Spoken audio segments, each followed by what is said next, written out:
Welcome to this session of Authors in Conversation. I'm Anne Goodwin here today with the lovely Judith Barrow, and we're going to be talking about some of the common themes in our novels. Mine is Matilda Windsor is Coming Home, and Judith's is The Memory. Judith, would you like to start by introducing yourself and saying a bit about your writing and a bit about the memory? Okay, yeah. Well, thank you for inviting me, Anne. This is an experience and it's lovely. And hello to everybody watching, if there is someone watching. My name's Judith Barrow. I have been writing for as long as I can remember, but only started sending out my novels 12 years ago. I also teach creative writing for Pembrokeshire County Council. I usually write family sagas, but The Memory was a different genre and was something that I wanted to write for a long time. And the background of it was taken from a journal that I kept when I was carer for my aunt, who had lived with us for a long time and eventually developed dementia. I kept the journal so that I could say I could write down what we'd done each day and each week, and then I could talk with my aunt about that, which has helped an awful lot. And really, that came out when that came out in 2020. The Memory came out in 2020, and it was shortlisted for the Rhys Davis Award in the Wales Book of the Year. So that was thrilling for me. Thank you. So that's me. Yes. Yeah. Thank you, Anne.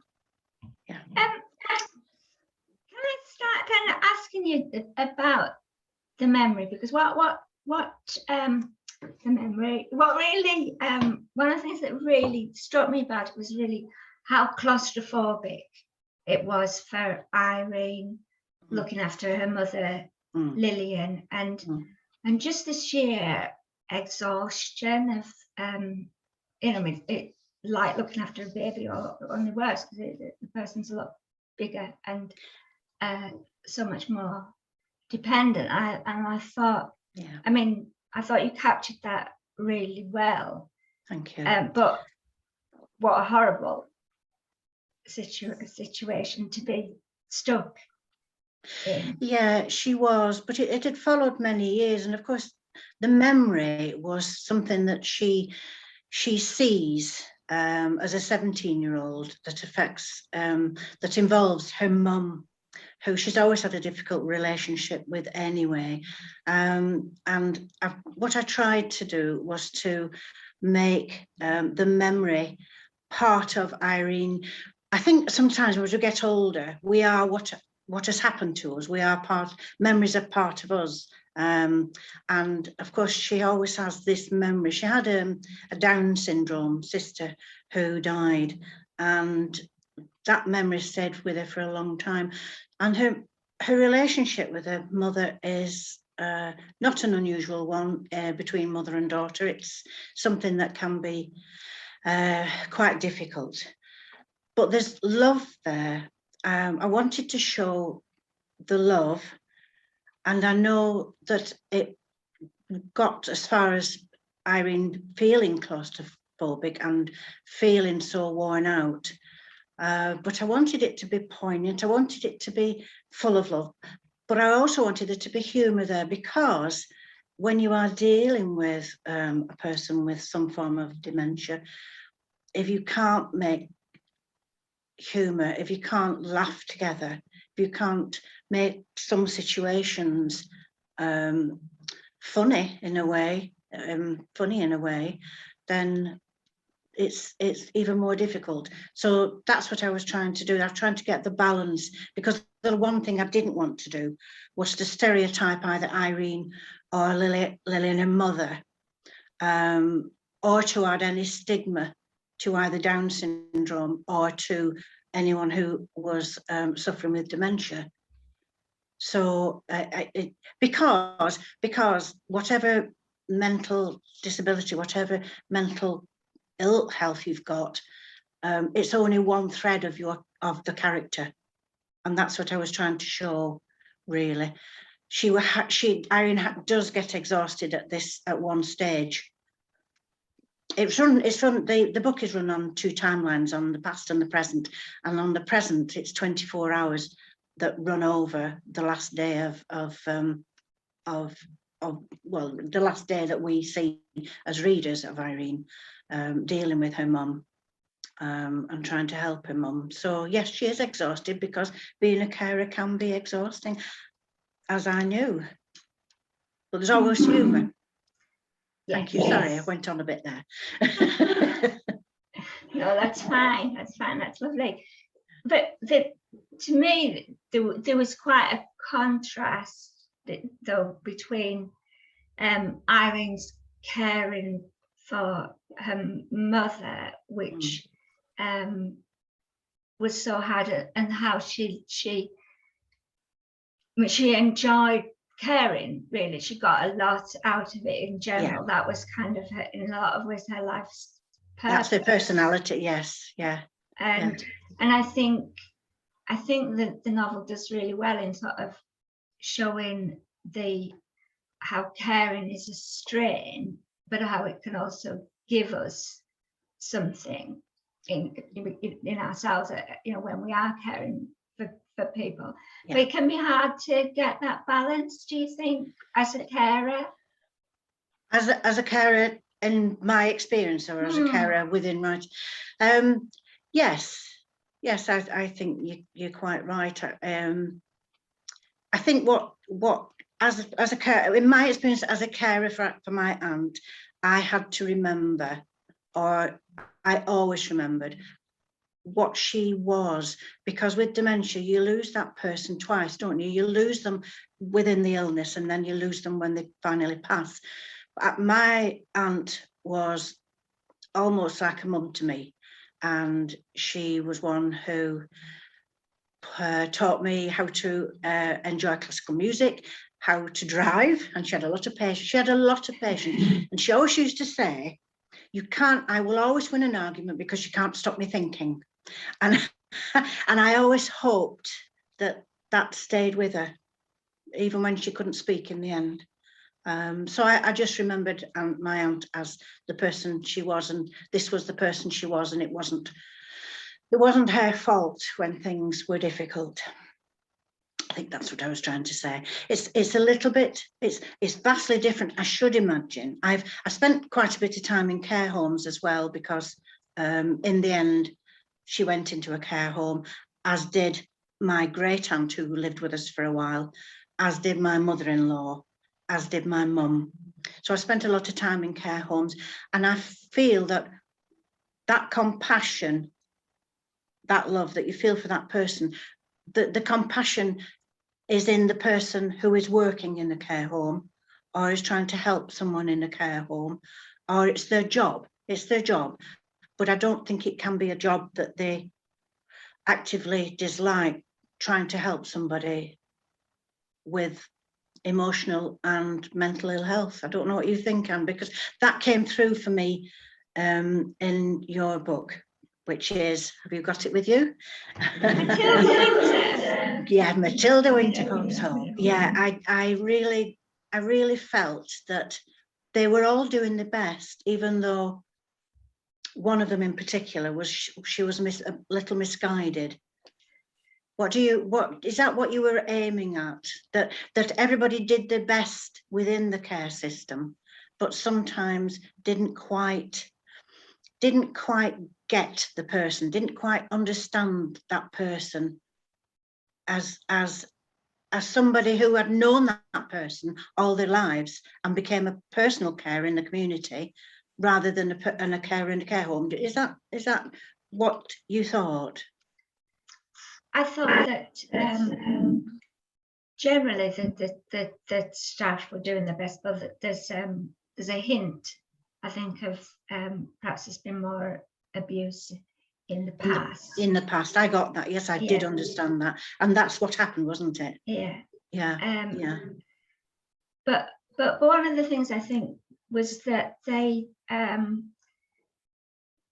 staff are doing, so it's in a long-term psychiatric hospital around the year 1990, Yeah. and Matt has been a patient there for 50 years. Yeah, yeah. And the staff have, I think they've got a bit of a blinkered mentality in that, and because they're trained in the psychiatric model, even Janice, who's a social worker and is more conscious of how people present, being about a lot to do with what's happened to them.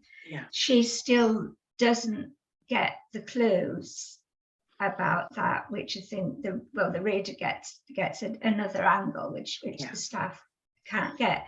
And I think that was true of us to an extent, who were working in those services at that time, you know, even though we were, so it's based on my experience of working in the hospital. I wasn't a social worker, I was a clinical psychologist. And worked very closely with some wonderful nurses and social workers, and a very enthusiastic team.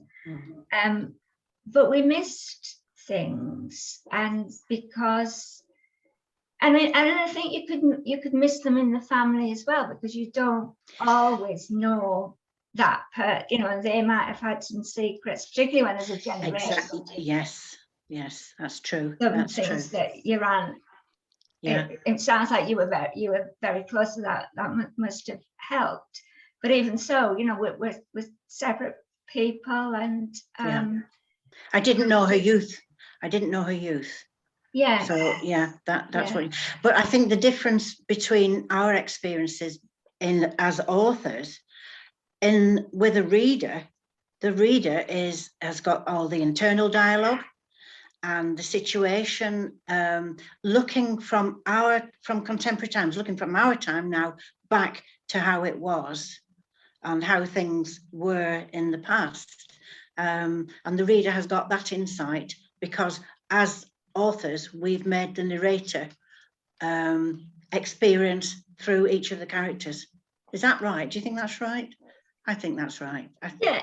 I mean, and certainly in Matilda Winslow's Coming Home, I wanted the reader to have the overview that the characters missed, and particularly because I sensed of that there was the 3 point of view characters, and they each had a different piece of the jigsaw.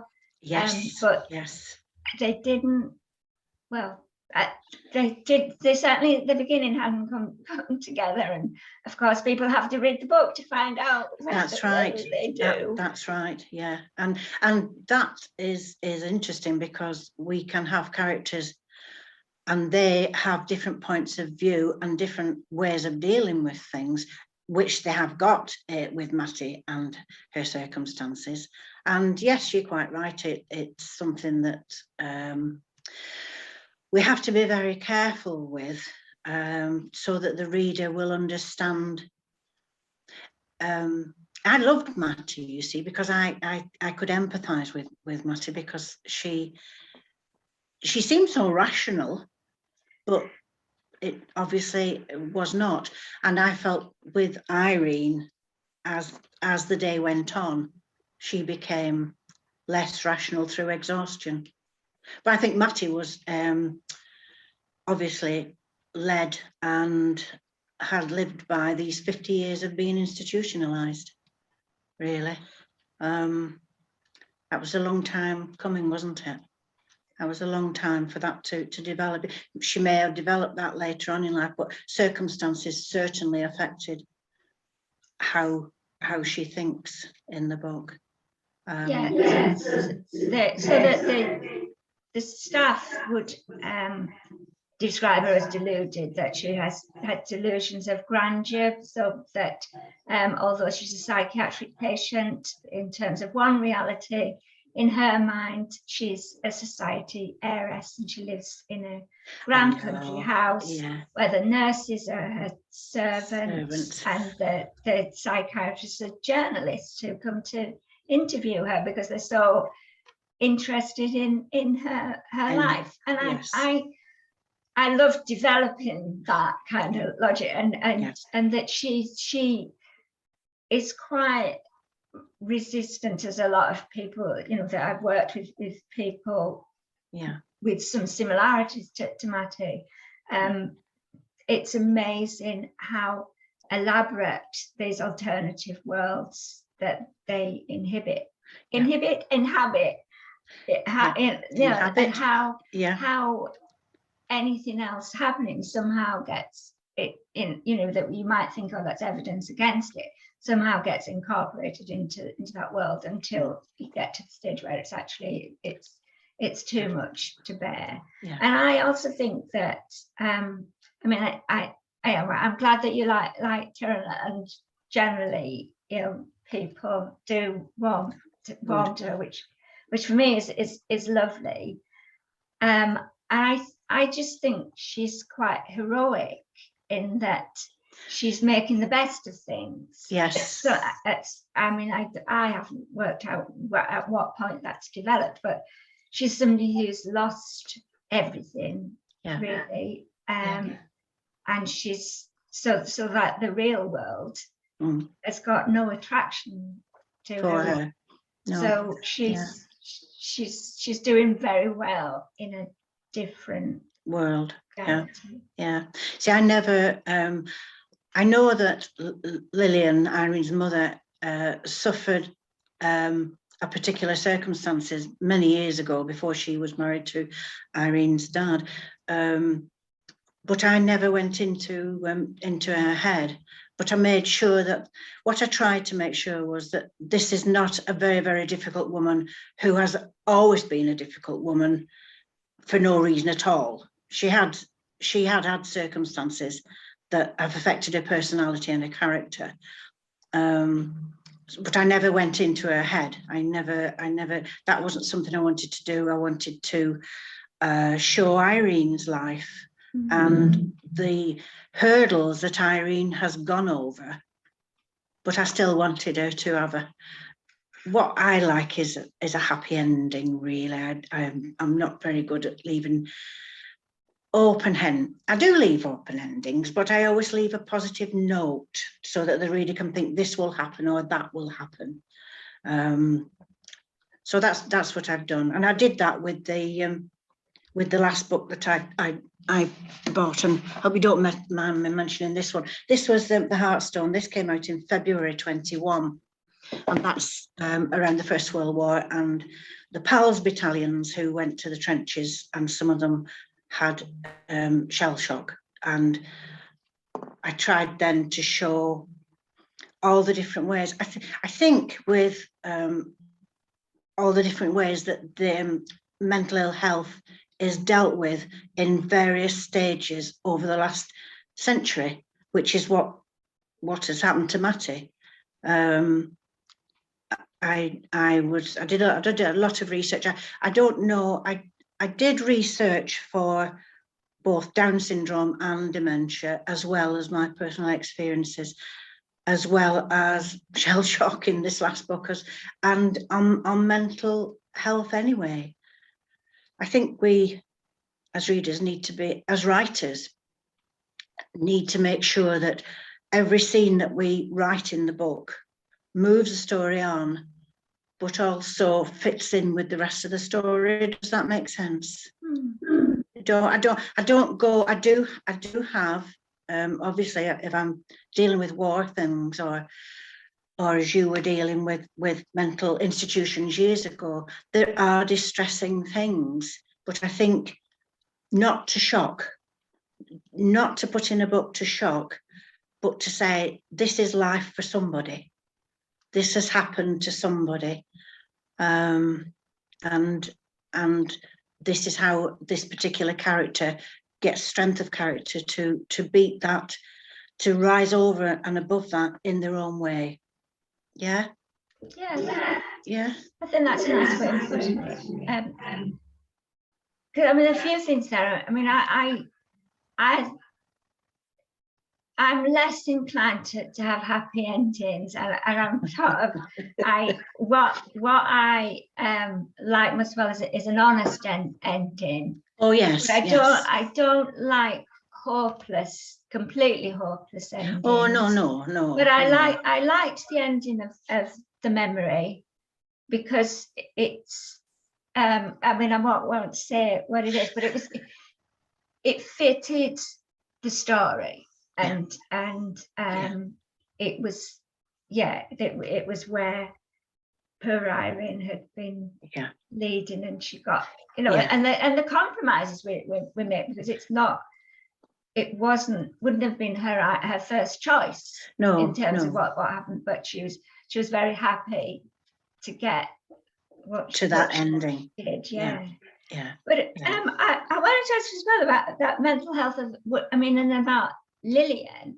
Did you, in terms of her, so she has a baby who has Down syndrome, and as you show in the novel, that was very difficult for a lot of women, particularly at that time. And she rejects the baby. Unfortunately, yes, she does.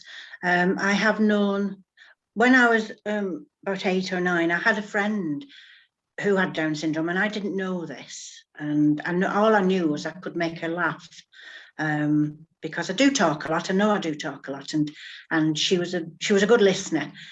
And one day she was there, and the next day she wasn't, and I didn't understand what had happened. She actually had a heart attack and died. She was only 9, I think, 9 or 10. But also I had a friend, he's died now, but he had a son who lived until he was in his 40s, who couldn't speak at all, my friend's wife could not deal with him from being born, and he was forced to agree to let the son go into a home, and they had 2 daughters after that had not got Downs. But my friend visited and took this little boy out, right up to him being a man, and they went and had a pint on a Sunday. And I think that's what I was trying to show, that it's in all of us to be able to accept some situations and not others. And you can't blame anyone for their reaction if they have tried, and it might even be through love that they deal with the situation in a certain way. But there again, you see, Irene, we were in the 60s, and I think people perhaps were more judgmental. It wasn't that long after the war, and things had happened, things were building up, and families were being born, boom generation of children, and perhaps people just wanted everything to be right. And when it wasn't right, as it's not for Irene's mum, for Lillian, perhaps it just was one step too far, because I don't think she is particularly happy in her marriage anyway. Is that right? I was just, I will not say it's right or wrong whether you accept or reject a situation. What I'm saying is we all deal with it in our own way, and sometimes other people think we're wrong, but nobody has the right to judge. I also thought that really at that time was 1963, wasn't it? Yeah. And I think then parents were still encouraged to put their children into institutions. They were, like your friends. So there must have been kind of a family that loved the daughter as a sister does, and the father does, and lots of the community do. Yeah. In some ways, it's quite unusual, because that was kind of the expectation of that they're not a proper person. So I know. they I know. both, It was roundabout just later, and a friend of mine, her husband was the head of a special needs school, and he gave me a lot of books of how it evolved education for Down syndrome people, and how there are so many different levels, and how they should attain that level they can attain to get to, and encourage them to get to that. And that was, talking to him was lovely, because it showed how things were evolving. And that's why I wanted Rose to go into the council primary school, the local primary school, and be accepted, and she was. Mhm. Yeah. Yeah. I thought that was lovely, and I mean it's so tragic of how things used to be, and it's almost like the children who needed the most support because they were slower in the meeting the milestones and everything, got the least, in that sense, that they were dumped away. And I don't know when education started for those children, but there was a time that they weren't even given. Yeah, in the 80s it started to move on, Right. didn't it? Yeah. I have to say that I did watch your excellent YouTube video with your fellow authors and editor of Inspired Quill. Oh yes. Yeah, and I really found that very interesting, and I noticed that there was a lot from Sarah Jane. Is it Sarah Jane? Yeah. Who Sarah Jane. Yes, who was very conscious of what we have talked about, but perhaps I think she called it a gatekeeper. She called herself a bit of a gatekeeper, to be careful, to look at it from the author's side, but also from the reader's side, and went on to talk about putting trigger warnings on books. And I realised when I was listening to it, there was very different thoughts on that. She was very much. I mean, Inspired Quill actually do that, don't they? Well, my publishers are Honor Press, who is a Welsh women's press, and the longest independent women's press in the UK, actually. And they haven't got to that point yet, and we haven't yet had that discussion a lot. And I've written the Haworth trilogy, which is around the Second World War and up to the 60s. I've written 100 Tiny Threads, which is the First World War, and the Heartstone, which is the First World War, and the Memory, and perhaps nothing in the Memory, but in the other books, because of the times they were written. There are things that possibly could upset some readers, but I don't know how I feel about trigger warnings. I get very irritated by soap programs on television that give you trigger warnings about sex scenes and bad language and violence, and I think, are we being Big Brother and too woke? I don't know. I have to be careful here, because I know that you possibly think different from how I think. But I think if someone has read the reviews of a particular book and the blurb at the back, they'll get some idea that there's going to be upsetting scenes, perhaps, for someone in it, and then they can choose. I don't want to be living in a country where people in charge choose, where the government chooses for us. I'm sorry. I don't think this government will protect us very well from within their choices. Yeah, I think it's difficult, and I because in that that video that you referred to, and when I put this on YouTube, I'll put the link on the bottom so that people can follow that on, and the link to our books as well. Thank you. That that I had a slightly different view, and I still don't really know about that. I mean, I'm uncomfortable with the. I think there's a difference between trigger warning and what you refer to as wokeness, because I think there's a thing about we need to respect people, and particularly people, Yes, yes. which I'm sure you agree, yeah. But I don't know how much we can protect people from being offended. And I'm not sure that I feel that responsibility as an author. But I mean, it's a climate that has very much changed, really, isn't it? That it's a fairly recent.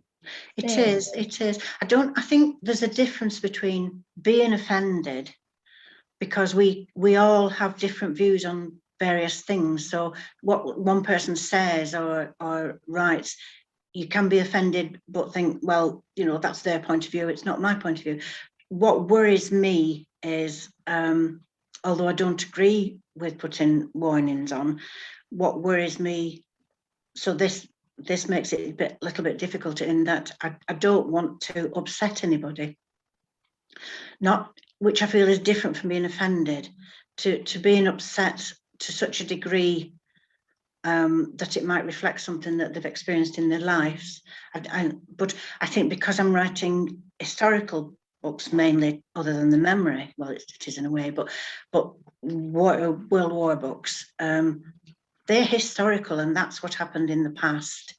And I hope that what I write about how things happened in the past is like when the Black and Tans went over to Ireland, which is in 100 Tiny Threads, my prequel to the Howarth. They behaved appallingly, but it's in the past. So I am I'm both ways. I'm both ways on things. I don't want to. If somebody's offended by what I've written, well, I'm sorry. But if somebody is really upset and affected mentally and physically, then that does bother me. So I don't know. I don't know, Anne. I just feel, it's just a difficult one. I'm torn both ways. I want to write what I want to write, what I've researched and what I've seen and what I know, but I don't want to write airy fairy stuff. No, I think I sort of tend to. I'm so narcissistic. I just use myself. I mean, it's hard to tell, isn't it? Really, how your work will be. You can't tell yourself how it will be received. But, no. I mean, I do think, you know, I try to write the kind of books that I like to read, and like you, I mean, I'm offended by airy fairiness. I'm offended by books that, I don't know, you know, make out that life's easy despite, you know, the child's mother's parents have both died, unless it's for children or something, but you know, the parents have just died, but you know, they'll be fine, you know. That I know, and that actually that triggers, as I said in the thing, that really triggers for me, because it's not true. But I don't, I mean, I don't like, I think it's like you said before, it's got to be there for a reason in the story. Exactly. And also, sorry, I interrupted. I was just going to say also, as a reader, we know what we like. I will not read the horror genre. I can't cope with that at all. And I don't like fantasy. So I know what I want to write, and I'm presuming that readers will know that I write family sagas. And within family sagas, there's all sorts of different emotions and different situations coming on. I write about families, that's what I write about. And I think with Matty, the family situation comes through really strongly.